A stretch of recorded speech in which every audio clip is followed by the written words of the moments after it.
Are we really living? Or just escaping? Some mornings, we wake up with a sigh.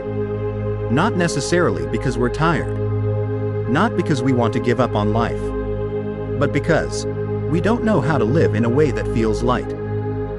We get ready for work as if it's a duty we can't avoid. Facing a day full of reports, meetings, and nameless tasks. Awkward conversations. Invisible pressure. Alone. Lost in a sea of people rushing past.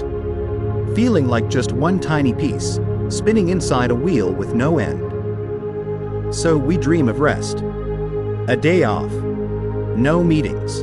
No small talk. No masks. But when we're finally at home, we feel empty. Mindlessly scrolling. Eating without tasting. Watching the clock. But not knowing what to do with time. Lonely, even in the place we call home. Work drains us. Home bores us.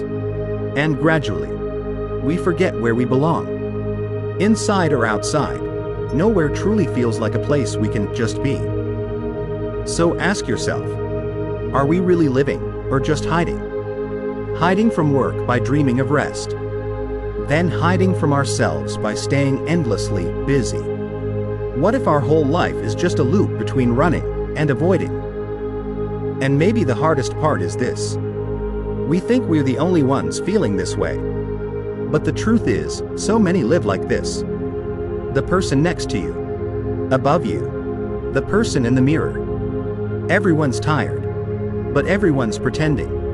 And deep down, we're all asking the same question. Where does happiness really live? This script won't give you answers from theories. We'll look back together. At every exhausted step. Every quiet night. Every tiny emotion that slowly pulled us away from ourselves.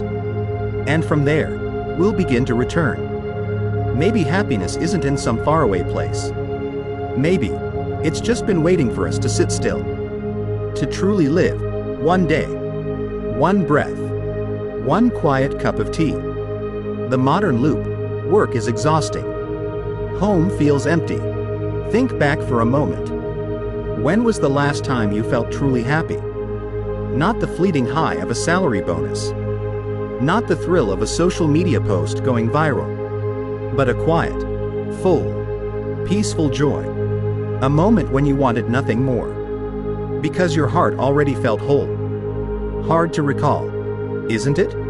Because most of us are stuck in a modern loop. Tense on the streets. Empty at home. Strained in crowds. Lonely in solitude. We go to work and armor up. Pressure from bosses, coworkers, deadlines, KPIs. As soon as we enter the office, we wear a mask. We smile.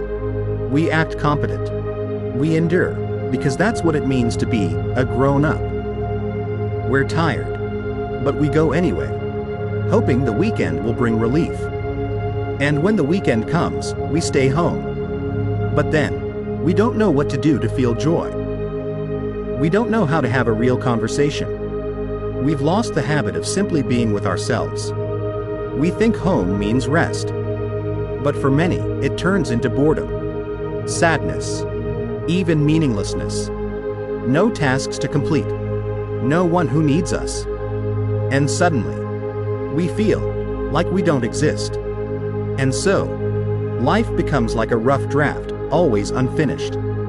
Working days waiting for the night. Evenings hoping for morning. Weekends craving long breaks. And when they come, we feel empty and start the cycle all over again. Carl Jung once said, "The tragedy of our times is not that people have nothing to do, but that they've lost the ability to be with themselves when there's nothing to do." We're not tired because of the workload. We're tired because we no longer know why we're working. We're not bored because we're at home. We're bored because we've long lost touch with ourselves and with the ones we love. So maybe true happiness isn't found in choosing between work and rest, but in how we live between those two places. Why did the job that once felt like a dream become a burden? Some of us began our jobs full of excitement. On the first day, we wore our best outfit. We held dreams in our hearts, smiles on our faces. We believed this job would bring meaning, joy, and a life worth building. But slowly, without noticing, something changed. Waking up became a reaction to alarms. Not the start of a day we were eager to live. We stopped working out of love and started working out of obligation. No longer inspired, just burdened by tasks, KPIs, deadlines, and pressure. We became people who raced the clock, but lost connection with our own hearts. Why does this happen? Open book Inamori Kazuo, a brilliant thinker in business, once said, "Work is not suffering. If you can't find meaning in what you do, you will always find it exhausting. We are weary, not because the task is too hard, but because we've forgotten why we're doing it. We don't know who we're really serving. We don't see the true value we're helping build. We've lost the soul in our work." Many people live as if they're renting time in someone else's life, working just for a paycheck, for recognition, for fear of being left behind. But the more we work that way, the more drained we become. Because to work without love, without meaning, is the fastest way to empty your spirit. A young woman once told me, "I once dreamed of working in media to spread value. But eventually, I found myself just writing clickbait, chasing numbers, making empty slides. I didn't quit, but I had to relearn how to find meaning. I started choosing projects that aligned with my values. I kept asking myself, does this work make me feel truly alive?" That question might be our compass each morning. Not, how much money can I make? But, who am I becoming through this work? Home is supposed to be a haven, so why does it make us more exhausted the longer we stay? To many, the idea of being home sounds like freedom. No commute, no pressure, no one to please, just rest, freedom, the space to be yourself. But strangely, some people begin to feel that being at home is even more exhausting than being at work. At home, we return to other roles: husband, wife, mother, father, and sometimes, these roles aren't places of rest, but piles of responsibility. Meals to prepare, floors to clean, children to tutor, financial burdens to carry, pressure from those we love, yet we dare not complain. Some go to work tired, but don't dare rest once home. Because if they lie down, someone might say, "You've done nothing all day besides go to work?" If they escape to a quiet room, they'll hear, "Mom, where are you?" If they go silent, someone may say, "Why don't you care about anyone anymore?" At home, we may not need a corporate mask, but sometimes, we still wear a happy one. We act stable, joyful, fine, so no one worries. We swallow our tears to be the pillar for others. Carl Jung once said, "What you don't speak about will come back to control you like fate." The more silent we are, the more tired we become. The more we hide, the more we crack inside. And sometimes, the place we call home becomes the loneliest place of all. But we don't need to blame our family. We just need the courage to ask, is my home still a place where I can truly be myself? If not, what little changes can I make, one moment at a time? A man once shared with me, "I used to come home just to eat, shower, and sleep. But once I started sitting with my wife for 30 minutes every night, no phones, no TV, I began to feel love returning to our home." Home isn't an escape from the world. It's the space where we learn to live among those we love without losing ourselves. Inamori Kazuo, work as a spiritual practice. Inamori Kazuo, the legendary Japanese entrepreneur, once said something that awakened many souls. Work is a form of spiritual training for the growth of your soul. He didn't see work as just a way to earn a living. He saw it as a sacred space where every act, every thought, every choice is a chance to cultivate wisdom, compassion, and inner strength. In a talk given well into his 80s, he said, "When I was poor, I worked with aspiration. When I was wealthy, I worked with gratitude. And when I was overwhelmed, I asked myself, is this work making the world a better place?" People called him the Buddhist businessman. Not because he chanted at board meetings, but because he believed, only when we work with a clear heart and bright mind does work lead to happiness. Today, we've become used to working to achieve, working to be better, working to prove ourselves. And when we don't achieve, don't surpass, or don't get praised, work starts to feel meaningless. But that's just surface level thinking. We forget. We don't work to get something. We work to become someone. A young accountant once shared, "My job felt repetitive and dull. But after learning about inamori, I decided to shift. I started documenting more carefully, double-checking my numbers, not out of fear of being scolded, but because I wanted every number to reflect care and integrity.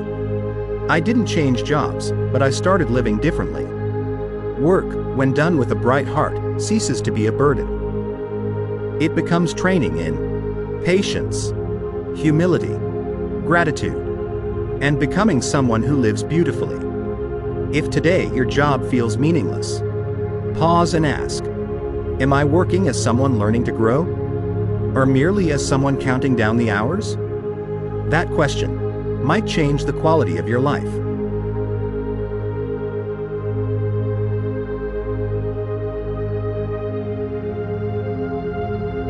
Adam Smith and the Modern Tragedy, Economic Freedom, but Inner Bondage. Adam Smith, the father of modern economics, once wrote about the invisible hand guiding the market. A society where people are free to trade, produce, and consume would naturally lead to shared prosperity. And in many ways, that dream has come true. Booming economies, open markets, exploding technologies. But he also left behind a lesser-known warning. Man may grow rich in material wealth, but poor in morality and spirit. Today, we live in the freest economic age in history. You can buy anything with a click. Switch careers with a dozen online courses. Go freelance with endless digital platforms. And yet, strangely, the more choices we have, the more internally bound we feel. We fear falling behind, fear being forgotten, fear being ordinary, fear that others are racing ahead of us, fear losing our jobs and our worth, fear we're living, but not truly alive. A friend of mine quit his office job to become a freelancer. 6 months later, he called me. Now I'm my own boss. But I'm even more stressed. Every day, I feel like I haven't done enough, haven't earned enough, haven't matched others. I have freedom, but I have no peace. Adam Smith wasn't wrong, but he didn't tell the full story. Economic freedom must be paired with inner freedom to create true happiness.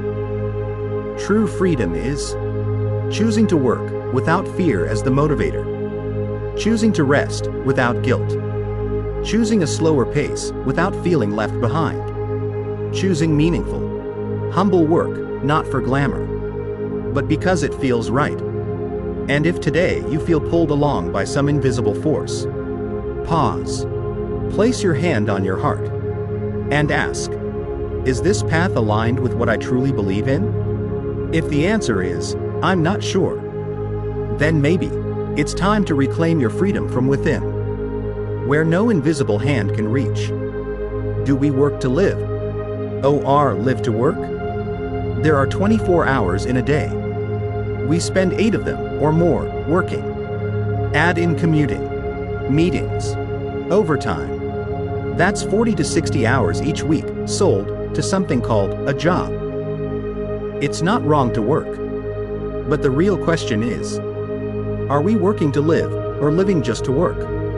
An elderly teacher once told me, when I was young, I thought, just work hard now. I'll enjoy life later.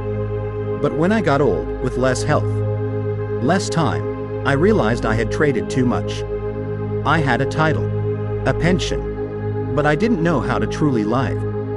Her words were soft, but echoed like a bell. We often live under a dangerous assumption. Just push a little more, then I'll be happy. But that little more keeps stretching. Until one day, we look back, and our life has been one long trail of just a bit more. A 45-year-old man once told me at a retreat, I used to tell my wife, after this project, I'll come home earlier. But year after year, I kept breaking that promise. And by the time the project was done, my family was fractured. My child grew distant. My wife was sad. And I didn't know how to return. Sometimes, we don't need to quit our jobs. We just need to remember. We work to live, not live just to work. To work to live means we set boundaries. We make time for family, self, and real living. We pause, not out of fear of failure, but from a desire to live kindly. The Japanese have a beautiful word, ikigai. It means the reason you wake up each day. Work is only one part of your ikigai, not all of it. If we let work consume us, the other beautiful parts of us have no space to breathe. And if today, you're feeling exhausted, ask yourself, is what I'm doing helping me truly live? Or merely exist? If the answer brings you silence, then maybe it's time to start living all over again. Carl Jung, we choose our careers from unconscious wounds. Carl Jung, the father of depth psychology, once wrote, we do not choose our profession consciously. It often chooses us from the unhealed parts of our soul. That sentence, if we pause and reflect, can shake us to the core. Because often, what we think is passion is actually our soul's way of healing an old wound. A person becomes a doctor because they once helplessly watched a loved one die. Someone joins the police because they grew up feeling unsafe. Someone becomes a motivational speaker because they were once a child constantly belittled. And someone works tirelessly because deep inside, they're afraid of being left behind, of not being enough, of being unwanted. Jung called this the shadow of our motives. Meaning, the real reason behind why we choose our careers often lies not in logic, but in the unconscious. And that's not wrong. We are allowed to start from pain. But if we never recognize the wound, we may forever carry the weight unconsciously. A man once told me, I work hard because I'm responsible. But after diving deeper into meditation, he admitted, I work non-stop because I'm afraid people will see me as useless, just like my father once said when I was little. And when he realized that, he started to change. Not by quitting his job, but by working less to be validated, and more from a place of love. Carl Jung also said, until you make the unconscious conscious, it will direct your life and you will call it fate. If we're feeling tired from work, let's turn inward and ask, am I doing this out of love or to prove something? Sometimes, just being honest with that question can start a whole new journey. Working to heal, not to hide. Being at home without deep connection leads to emptiness. Many people dream of a life with less work, more rest. They imagine peaceful mornings, birds singing, a warm cup of coffee by the window. But when they finally stay home for a while, the first feeling is not peace, but emptiness. A woman who left her office job after 15 years once shared, at first, I thought I'd finally have time for myself.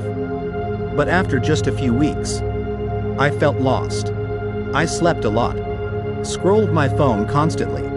But the more I did that, the more meaningless life became. It's the feeling of losing direction when we're no longer defined by meetings, deadlines, or the hustle outside. Many discover that, at home, without a deep inner connection, silence becomes loneliness, and freedom turns into a waste.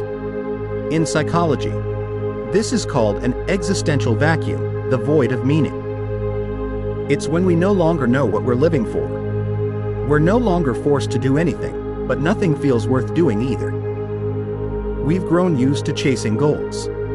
So when we stop, we don't know what living means if we're not accomplishing something. That's when we fall into overeating, disturbed sleep, impatience with loved ones, losing passion for life. But this doesn't mean being at home is wrong. It only reveals, without inner strength, any place can feel hollow. As Thay Min Naeem once said, "You don't need to find a quiet place. You just need to quiet your mind first." And a house, no matter how small, can become a sanctuary if there's a heart that knows how to be still. Being at home doesn't mean becoming a super homemaker. It doesn't mean we must always be cheerful or productive. It only asks us to be truly present. Write a journal. Learn to care for a plant. Listen to music, slowly. Cook a meal with gratitude. Or simply, sit still and breathe. Home, when lived deeply, can become the beginning of a whole new awakened life.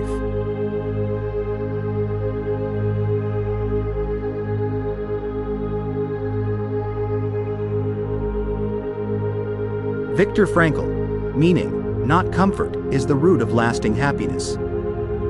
Viktor Frankl, Austrian psychologist and author of Man's Search for Meaning, survived Nazi concentration camps. He lost his entire family, lost his freedom, endured torture, hunger, and near death. But he didn't break because he held on to one thing: meaning. Frankl wrote, "He who has a why to live can bear almost any how." This is what many modern people are losing. We assume a nice house, good salary, and free time equals happiness. More comfort equals more fulfillment. But Frankl proved the opposite. It's not the circumstances, but the meaning we find in them that defines happiness. Many fall into depression, not because they are poor, but because they feel what they do has no value. Many retire early and fall into crisis because they feel useless, purposeless, unsure why they're still alive. A young man once came to my meditation class and said, "I'm working in the field I studied. My income is fine. No one pressures me. But every morning, I feel numb, like I'm living as a machine." I didn't give an answer. I simply asked, "Do you know why you're still alive?" That question is not easy, but it's a lantern. If we find a real reason, not one society gave us, then no matter what job we do or where we live, happiness will rise from within. Frankl believed there are 3 paths to meaning. 1. Doing something helpful for others. 2. Experiencing something beautiful, love, art, nature. 3. Facing suffering with courage. If you're tired of work, tired of life, tired of yourself, maybe you're missing meaning, not money. Start with a simple question. Does what I do help someone else? If the answer is yes, then you're already living a meaningful life. When every morning feels heavy, how do we stop running? There are mornings when just opening our eyes feels like carrying a stone. Not because of anything specific. Just knowing another long day lies ahead. A day no different from the last. Pressure, repetition, exhaustion. Many live like this. And they think, I must be the only one who feels this drain. But the truth is, many people live in silent exhaustion. Waking up, putting on work clothes like a machine. Hearts no longer excited. Feet unsure where they're even going. A 28-year-old woman once told me, I have a stable job. Decent pay. But every morning, I wake up anxious, like I'm running on a treadmill I can't stop. If I pause, I fear falling behind. But if I keep going, I'm burning out. I looked at her and said, maybe you don't need to run anymore. Maybe you just need to stand still. We are tired, not only because of too much work, but because we were never taught how to be still. We don't know how to breathe slowly, how to listen to our inner voice, how to distinguish what we need from what society wants us to want. As Thay Min Naeem once said, we don't need to do more. We need to live more deeply. If every morning feels like fear, it's not your fault. It's a signal that your heart needs listening, that your body needs rest, that your life needs to be touched again with kindness. You don't need to quit your job right away. You don't need a month-long vacation. You just need to sit still for 10 minutes each morning. Sip a glass of water slowly. Breathe and place your hand over your heart, asking, today, what am I living for? If you can do that each day, the morning fear will no longer be a black hole. It will become a gentle reminder. Slowing down is the kindest thing you can do for yourself. Work doesn't have to be fun, but it can be done with all your heart. We grew up with a slightly misguided belief. Work should be fun. You should be passionate about your job. If it doesn't excite you, you should quit. But the truth is, no job is always joyful. No passion comes without fatigue. And no path is free from doubt. Inamori Kazuo once said, work is to train the heart. When you give your whole heart to it, deep joy will follow, not the other way around. He wasn't a romantic. He was a businessman who believed that work is where we cultivate kindness, integrity, and compassion. And through the stories of thousands of people, one truth stands out. You don't need to wait for joy to begin. Start with kindness and joy will come afterward. A friend of mine once worked as a restaurant server. At first, she hated smiling, following customer demands. But when she changed her perspective, seeing it as a chance to practice patience and spread kindness, something shifted. One day, an elderly woman gently held her hand and said, "You are the kindest person I've met today." That moment brought her to tears. From that day on, she no longer saw her job as lowly. Any job can become a healing path if we bring presence, gratitude, and the belief that what we do contributes to something greater than ourselves. We don't have to love the job right away, but we can do the job as if we love life itself. To work with our whole heart doesn't mean we won't get tired. It means we know why we're alive.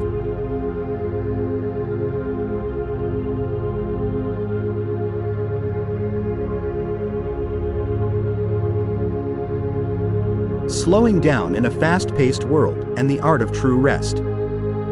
In an age where everything happens instantly, we've forgotten the art of resting. We take breaks, but don't really stop.